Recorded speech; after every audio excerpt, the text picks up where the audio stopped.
We are just a few days away from arguably one of the most unique NXT PLEs we've had in quite some time. NXT Stand and Deliver, where for the first time ever it will take place outside of WrestleMania weekend, and for interesting reasons too. I mean, think about the card that we have for WrestleMania. Like, we have arguably excuse me, we have arguably one of the most stacked cards for WrestleMania we've had in years. I mean, come on. We got Roman Reigns versus CM Punk for the World Heavyweight Title. We've got Jade Cargill versus Rhea Ripley for the WWE Women's Title. Excuse me. We've got AJ Lee versus Becky Lynch for the Women's Intercontinental Title. We got Brock Lesnar versus Oba Femi. Come on. I mean, the card is pretty stacked. This year's Stand and Deliver card it may be a bit of an interesting card.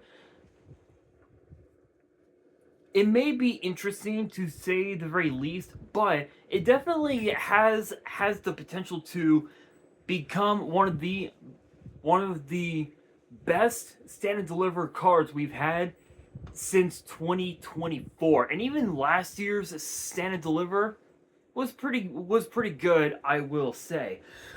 But without any further ado, let's get straight into it, and we are going to kick things off.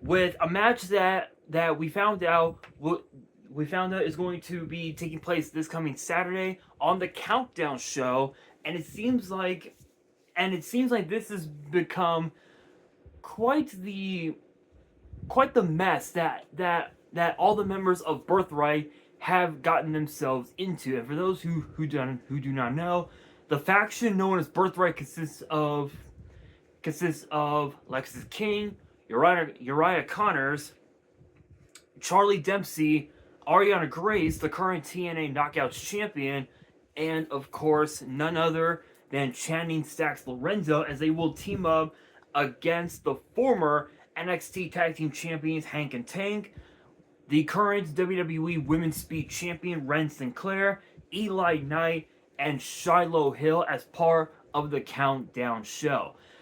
Let's be real, we all know when it comes to Countdown shows, excuse me, and matches on the Countdown shows, it usually is a prelude.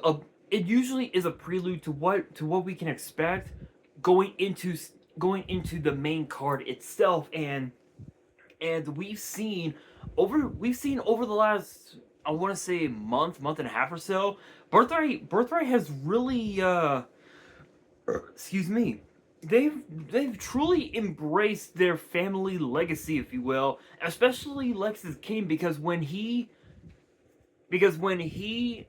debuted in NXT a little over a year and a half ago, a couple years ago, he basically said that the legacy of his father, Brian Pillman, was dead.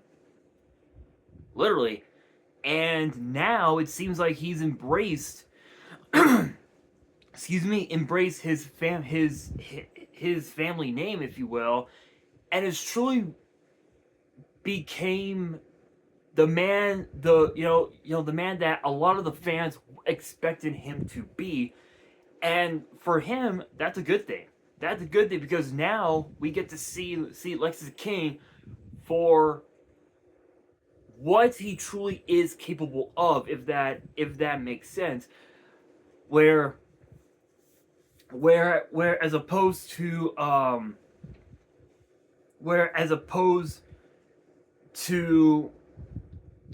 Birthright's opponents, they're all essentially new to this game, if you will. And I think it's pretty safe to say that Birthright, they may have the edge going into this matchup. So my opinion, my prediction is definitely going to be Birthright. I think just because of the fact that with with Shiloh Hill, with Eli Knight, with Ren Sinclair, and with Hank and Tank as a pentet, if you will, as a team, there are so many egos within that team. Where as opposed to Birthright, they're like a well oiled machine, and I think it's safe to say that we could very may well be looking at as far as Birthright goes, we could be looking at a team that could rival that of other factions in NXT, including factions like Dark State, the Shield, the Undisputed Era. They could even rival that of Sanity, and even Sanity was actually a pretty busted ass faction in NXT, with the fact that they're basically they're, I wouldn't say that they're polar opposites, but they're like identical, right? Like you've got like you've got on in the faction Sanity, you've got Eric Young, Nikki Cross, you've got Killian Dane, and of course Alexander Wolf, who ultimately joined up with Imperium several years later. And then of course on Birthright, we all know. I already mentioned the names: Connors, King, Dempsey, Stacks, and of course Ariana Grace. So by that logic, obviously it's going to be Birthright that's going to pick up the dub. There is another match that I forgot to write on that I forgot to write in my book here. Supposedly it's going to be JC Jane defending the NXT Women's title this coming Saturday. However, we found out last night that there was a number one contenders match between Kendall Gray and Lola Vice, and the match ended in controversy as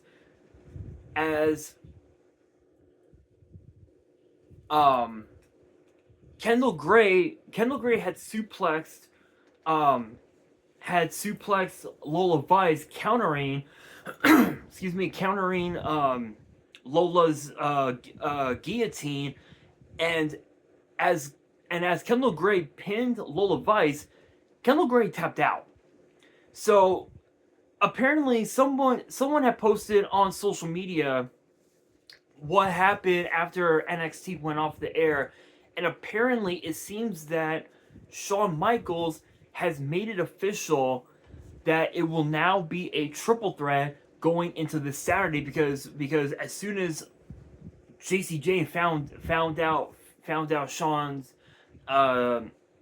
decision, all the members of Fatal Influence attacked both Kendall Gray and Lola Vice, as well as Ren Sinclair, signifying that we could very may well be in the midst of a triple threat match, which I don't know exactly if that's going to be the case. Simply because I believe WWE has yet to make an announcement regarding the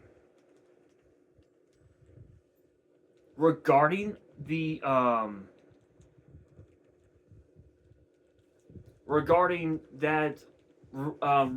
the NXT Women's title. Yeah, they still haven't made any announcements on YouTube.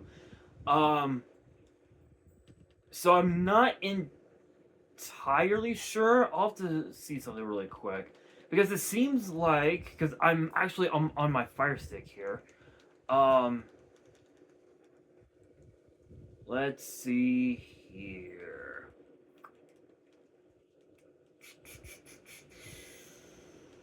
Let's see. It seems like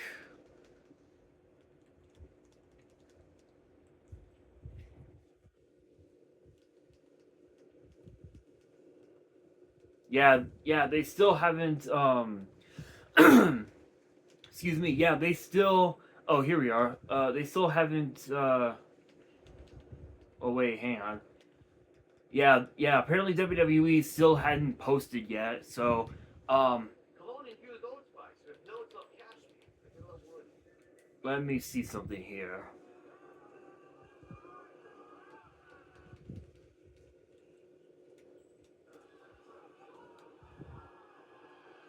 Apparently WWE still hasn't made any announcements. Um, but yeah, apparently Sean appeared, and I guess he made an announcement.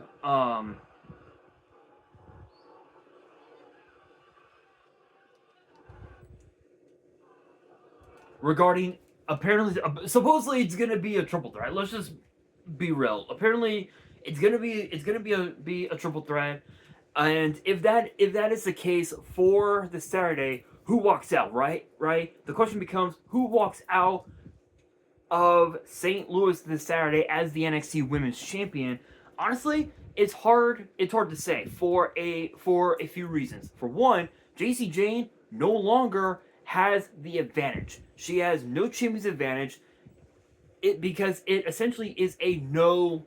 There's no count out and there's no disqualification at all.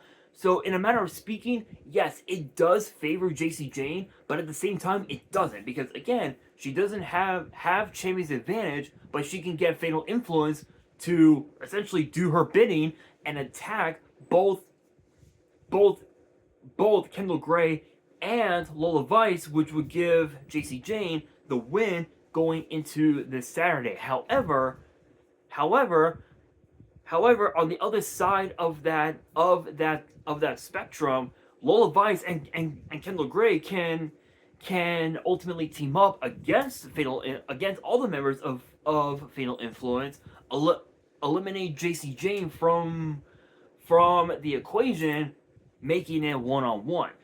But knowing JC Jane, if this match does take place this Saturday, because I believe it was supposed to take place this Saturday.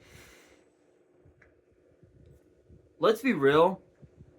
As much as I would love to see Lola Vice or Kendall Gray walk out of St. Louis as the NXT Women's Champion, I think JC Jane has more to gain than she does to lose, because if she wins at Stand and Deliver this Saturday, then that right there is proof that everything that she worked her ass off for the last 4, 5, 6 years now, it will have all been worth it, because for the longest time she was always a tag team person as part of the faction Toxic Attraction, and then of course part of Chase U for a brief moment. But for the longest time she was always a tag team person, but now she's coming out on her own as a single star, making her probably one of the biggest stars in the women's division in NXT since Roxanne Perez. And that's saying a lot, because Roxanne Perez now, even after only a couple years of being in NXT, she's a part of the main roster. Whereas as far as JC Jane goes, she's been a part of NXT for 6 years and is now the NXT Women's Champion. So I think if I was a betting man, I would probably put my money on JC Jane. Speaking of titles, next up is the NXT Women's North American title between the champion Tatum Paxley and the former champion Blake Monroe. And we saw over the last couple weeks that Blake Monroe has stolen the NXT Women's North American title from Tatum Paxley. And we found out, and we saw last night on NXT, that Tatum Paxley issued a proposition to Blake Monroe, where the deal was that Blake Monroe hands Tatum Tatum's title back, and in exchange, Blake Monroe would get a shot at the NXT Women's North American title this coming Saturday at Stand and Deliver. Blake Monroe accepted the challenge, but still kept the title. So I think it's pretty safe to say that Blake Monroe will stop at nothing to keep and regain the NXT Women's North American title from Tatum Paxley. But think about this, right? This is Tatum's, I believe this will be her first title defense since winning the title, I think last month at Vengeance Day. Yes, this will be her first title defense since winning the title since winning the title last month or rather a couple months ago at NXT Vengeance Day, since we're now in the month of April. So there's definitely a lot to think about with this matchup, because for one, again, as I said, this is Tatum's first official title defense, and the last time she had her first title defense, the culling cost her the NXT Women's title against JC Jane, since we were talking about JC Jane. But because that the culling is now in the rear view mirror of Tatum Paxley, and is now able to focus on just one person, being Blake Monroe, Tatum Paxley now has a chance to truly become a great champion in NXT, but she has to get through Blake Monroe, who is a world-traveled wrestler, and she's traveled all over the world. She's been a women's champion before outside of WWE, but at this level, both women definitely have a lot to prove. But the question is, who has more to prove? The answer is Tatum Paxley, because if she wins and retains the title, there's nothing left for Blake Monroe to do but to just move on. There's nothing else that Blake Monroe could do, and it's the same if it was the opposite way, right? If Blake Monroe regains the title, all Tatum Paxley could do is just try to get a rematch for the title, but it would take a while before Tatum Paxley can get that rematch. But if I'm being honest, I think the one person that has more to gain than she does to lose, as crazy as it sounds, it's Blake Monroe, because right now she again as I said, both women, they're at the top of their game. They're both, I don't even know how to describe it, right? Like, they're both in the eyes of some fans, they're on the verge of getting called up to the main roster. I think more so Tatum Paxley, just because of the fact that Tatum has been a part of NXT for several years, and the fact that she hasn't been called up to the main roster yet is kind of an atrocity, if you will.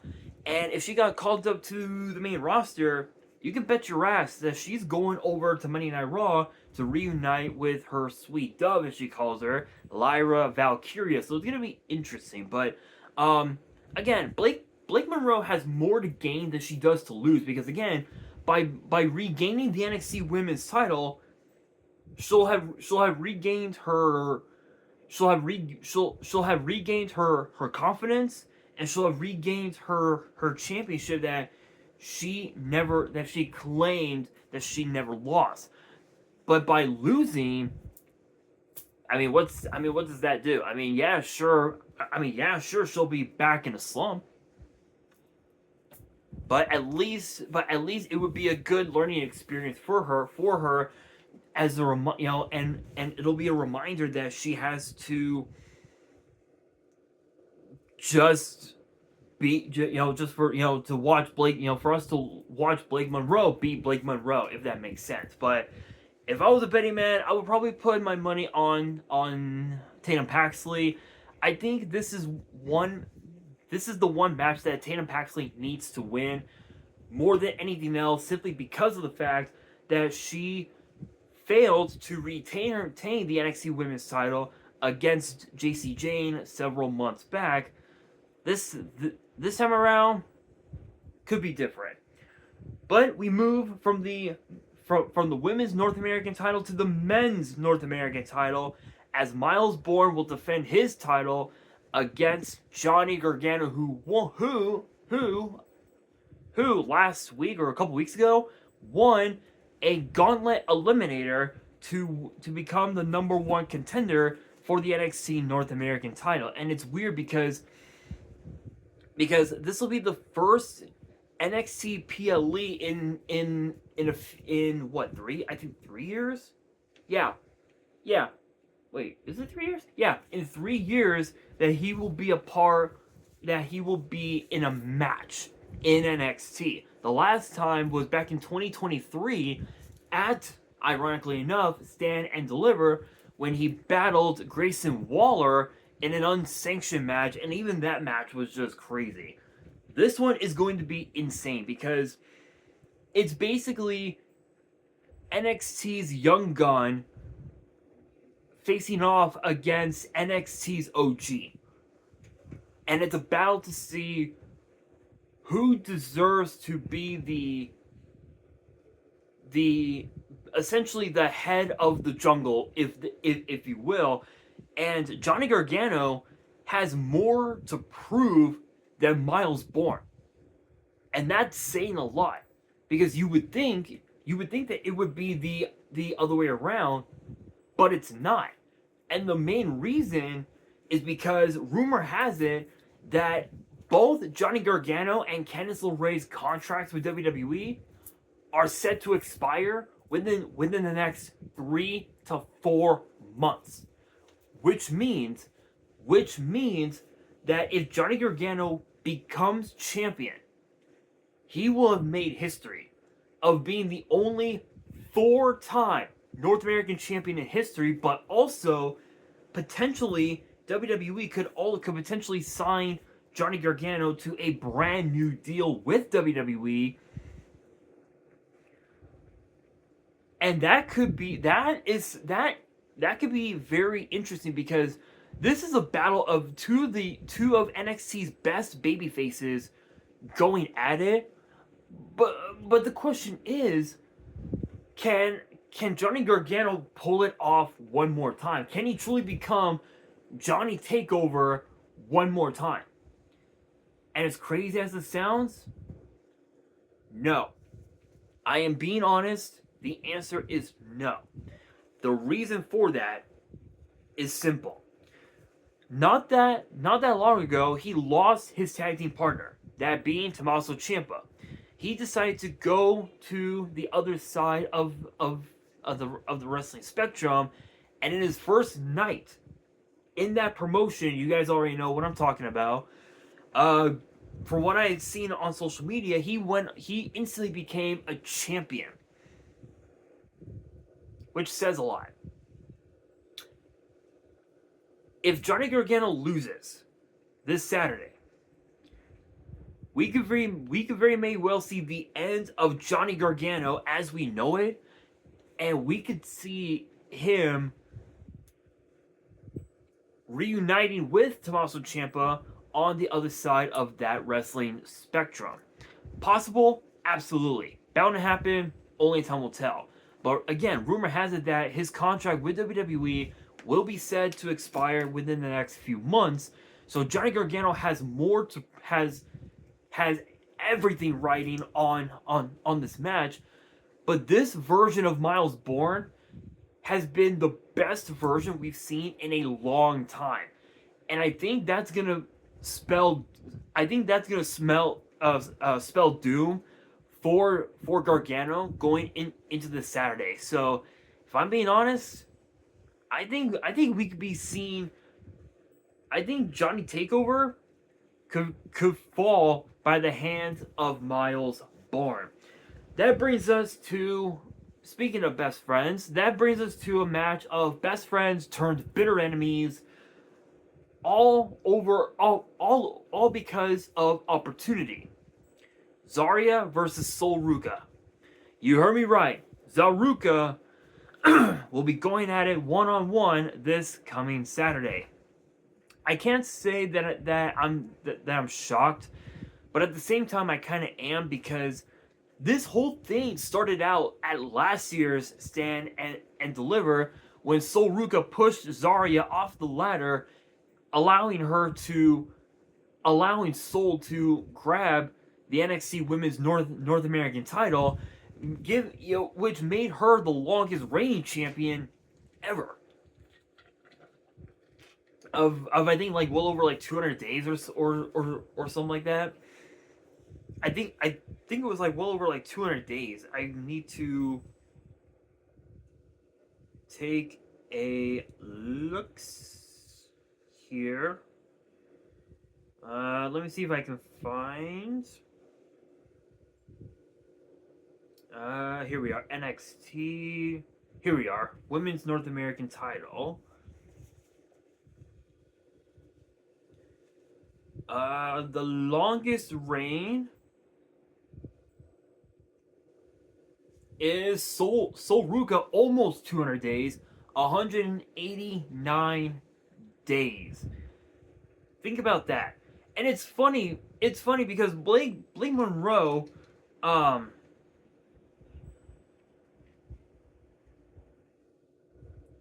Blake Monroe,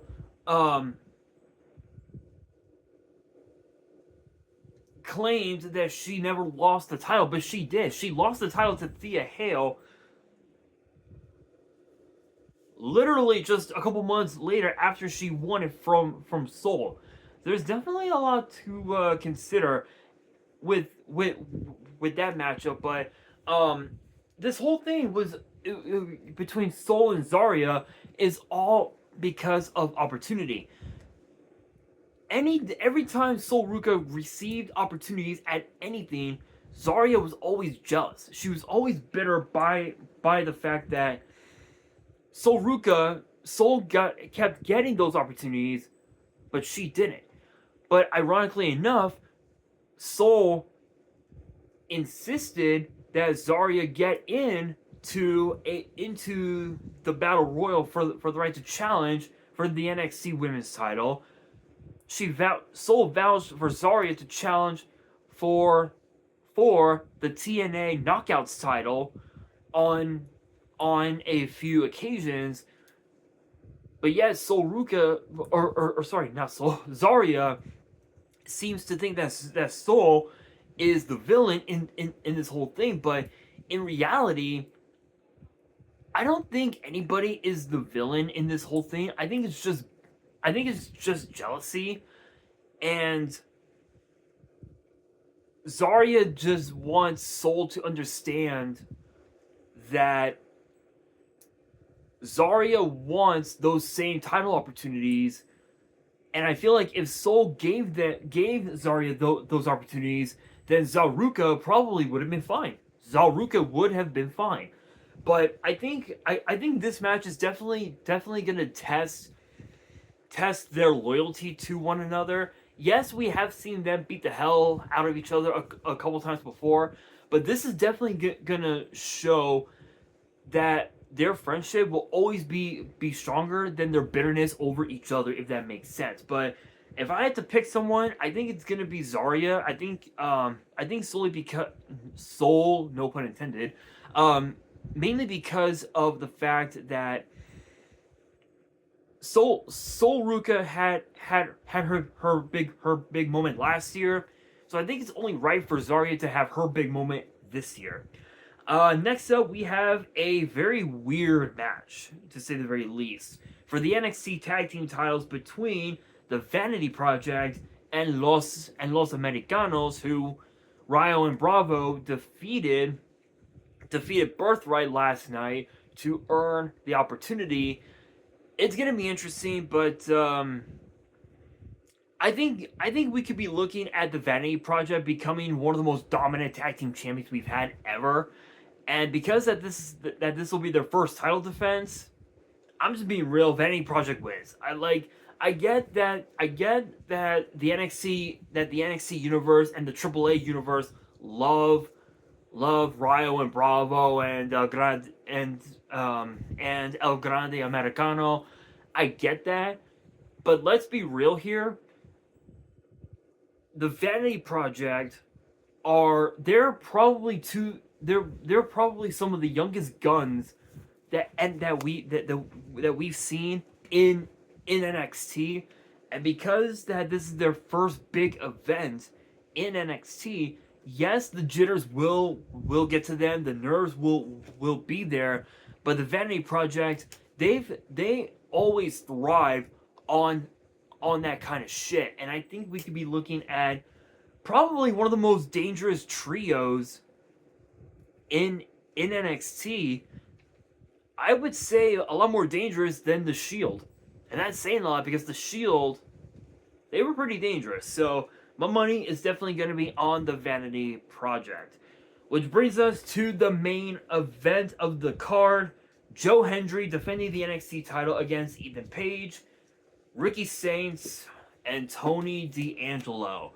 Honestly, this is going to be a bit of a weird one because both Saints and Page, they've been NXT champion before, and Joe Hendry is the current champion. The only championship that Tony D'Angelo has never won, ironically enough, is the NXT Women's title. So with that being said, who has more to gain in this matchup? The answer, it is Tony D'Angelo. Why? Simple. Tony D'Angelo has won every championship in that NXT has had to offer. The NXT Tag Team titles, the North American title, and the Heritage Cup.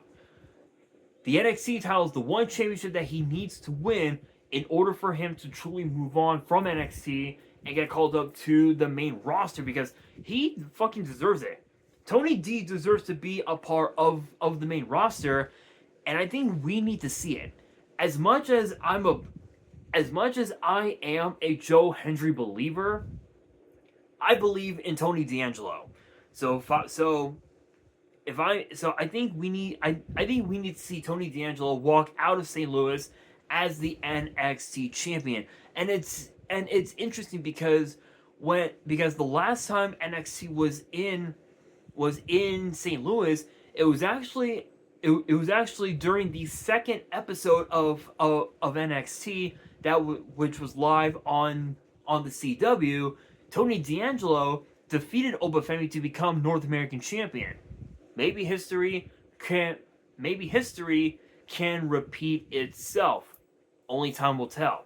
But with that being said, that'll do it for today's video. Hopefully you guys enjoyed. If you did, make sure you guys smash that thumbs up button. If you guys are new to the channel and you guys want more premium live event predictions and results in the future, then be sure to subscribe to the channel, turn on the notification bell, and as always, make sure you guys are following me on all of my social media. All of my ads will be in the description below, as will the info to my fan mail. It will also be in the description as well. And on that, this is your boy Nash, signing out.